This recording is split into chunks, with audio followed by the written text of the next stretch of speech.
আরেকটি বিষয় তোমাদের আগেই জানিয়ে রাখি, তোমরা যদি সফল হও তোমাদের জন্য ফুলের মালা অপেক্ষা করছে, অনেকে অনেক কথা বলবে, আমি জানতাম তোর দ্বারাই সম্ভব, আরো নানাবিধ সুন্দর সুন্দর কথা তোমার জন্য অপেক্ষা করছে।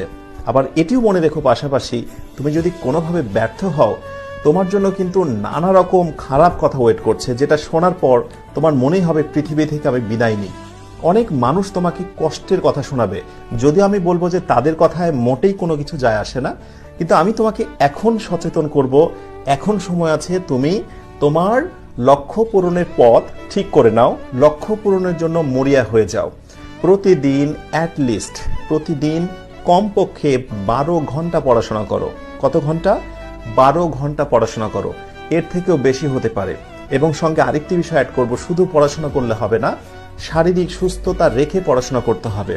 তুমি 3 মাস অদম্য গতিতে পড়াশোনা করলে 12 ঘন্টা 14 ঘন্টা, পরীক্ষার ঠিক 7 দিন আগে তুমি অসুস্থ হয়ে গেলে এই পড়া তোমার মোটেই কোনো কাজে দেবে না। আমি চাই সবসময় ব্যালেন্সড ওয়েতে তুমি কাজগুলো চালিয়ে যাও।